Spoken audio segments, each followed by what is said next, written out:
cambió los roles en la sociedad y las expectativas sobre las mujeres, teniendo profundas consecuencias sociales. Pero la píldora anticonceptiva no fue solo revolucionaria por sus implicaciones sociales. También suscitó una revolución económica, quizás la más fundamental de la última parte del siglo XX. Para comprender por qué, veamos primero qué ofrecía la píldora a las mujeres. En primer lugar, funcionaba, lo cual ya era más que lo que se podía decir de otras alternativas. Durante siglos, los amantes habían probado todo tipo de trucos rocambolescos para evitar el embarazo. En el antiguo Egipto, para evitar el embarazo, optaron por el excremento de cocodrilo.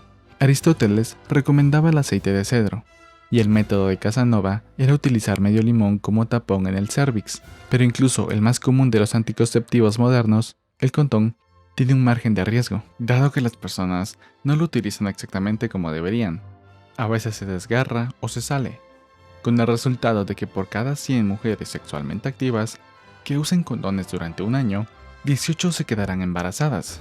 No es una gran marca, los resultados de la esponja anticonceptiva son similares, y los diafragma no son mucho mejores. Con esto no quiero decir que no uses condón con desconocidos, ya que este es el mejor método para evitar ETS. El margen de riesgo de la píldora es de solo 6%, 3 veces menos que el de los condones. De hecho, estos son el resultado del uso normal, pero si se utiliza a la perfección, el margen de error se reduce 20 veces más, y la responsabilidad de utilizar la píldora a la perfección es ahora de la mujer, no de su ansiosa pareja. La píldora también otorgó a las mujeres el control de otros aspectos. Usar el condón implica pactarlo con la pareja, y el diafragma y la esponja son incómodos. Pero la decisión de utilizar la píldora es solo de la mujer y es privada. Además, resulta discreta y fácil de usar. No es de extrañar que las mujeres quieran usarla. Se aprobó por primera vez en Estados Unidos en 1960 y tuvo un éxito casi inmediato. 5 años después, casi la mitad de las mujeres casadas la adoptaron como método anticonceptivo. Como dato curioso, la molécula que hace posible esta píldora anticonceptiva fue descubierta por un joven estudiante de química de la UNAM, Luis Ernesto Miramontes Cárdenas, casi 10 años antes de la creación de la píldora anticonceptiva, la cual sacaron del tabasco, una planta mexicana. No obstante, la verdadera revolución llegó cuando las mujeres solteras pudieron utilizar anticonceptivos orales. Esto llevó un tiempo, alrededor de 1970, 10 años después de que se aprobara la píldora, un estado tras otro de Estados Unidos fue facilitando el acceso a ella a las mujeres solteras. A mediados de esa década, era de largo el anticonceptivo más popular entre las mujeres solteras de 18 y 19 años de Estados Unidos. Fue entonces cuando comenzó la revolución económica. En Estados Unidos, las mujeres empezaron a estudiar una serie de carreras específicas: Derecho, Medicina, Odontología y MBA. Hasta entonces, estas especialidades habían estado copadas por los hombres.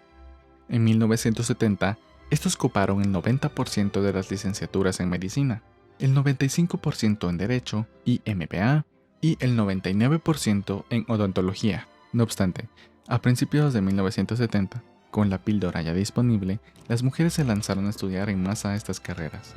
La proporción del sexo femenino creció de forma ostensible, y en 1980 ya era con frecuencia un tercio de los estudiantes. Fue un gran cambio en un breve espacio de tiempo.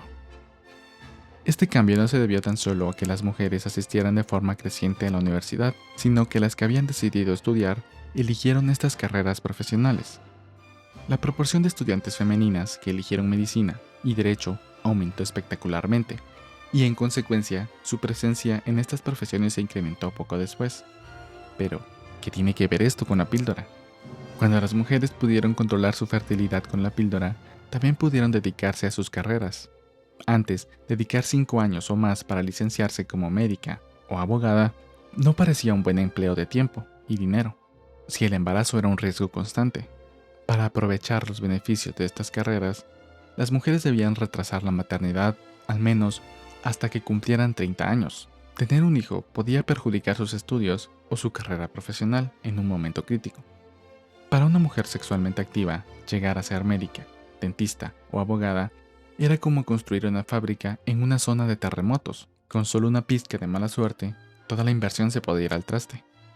Por descontado, las mujeres podían haberse limitado a no mantener relaciones si querían estudiar una carrera, pero muchas de ellas se negaron.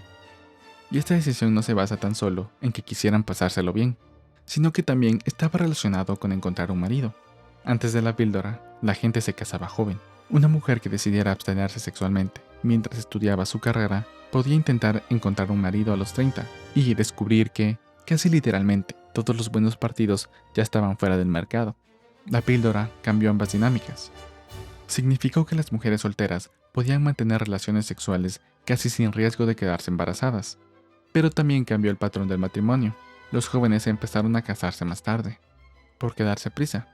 Y esto significó que ni siquiera las mujeres, que no usaban la píldora, tenían que apresurarse para encontrar marido. Los bebés empezaron a nacer más tarde, en el momento que escogían las mujeres, y esto conllevó a que éstas tuvieran, al menos, tiempo para emprender una carrera profesional.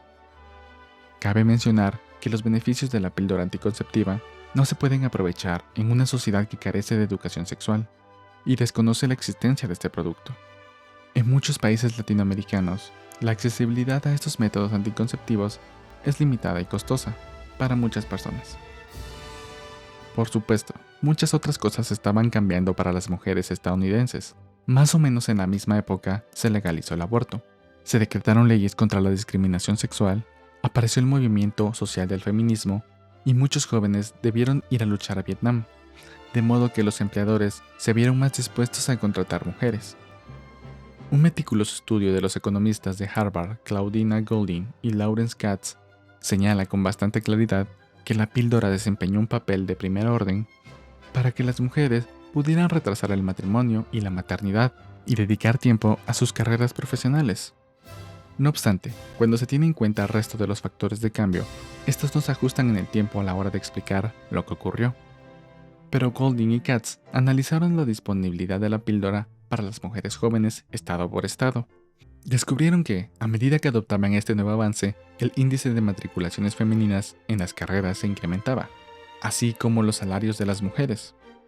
Hace unos años, una economista llamada Amanda Miller combinó de forma ingeniosa varios métodos estadísticos para demostrar que las mujeres veinteañeras que fueran capaces de retrasar la maternidad un año aumentaban sus ganancias un 10% durante toda su vida. Esto da cuenta de la gran ventaja que representa para una mujer acabar los estudios y empezar una carrera profesional antes de tener hijos. Pero las jóvenes de los años 70 no necesitaban un estudio como el de Amanda Miller. Ellas ya sabían que aquello era verdad. Cuando la píldora estuvo disponible, un número de mujeres nunca visto se inscribió en licenciaturas universitarias. Las mujeres estadounidenses de hoy en día pueden fijarse en el otro lado del Océano Pacífico para contemplar una realidad alternativa. En Japón, una de las sociedades tecnológicamente más avanzadas del mundo, la píldora no se legalizó hasta 1999.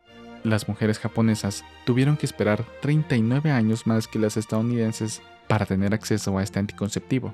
En comparación, cuando la Viagra, un fármaco para facilitar la erección, se aprobó en Estados Unidos, Japón no tardó más que unos meses para hacer lo mismo. Se considera que la desigualdad de género en Japón es la más acentuada de todo el mundo desarrollado, y las mujeres aún tienen que luchar para que las reconozcan en los entornos laborales.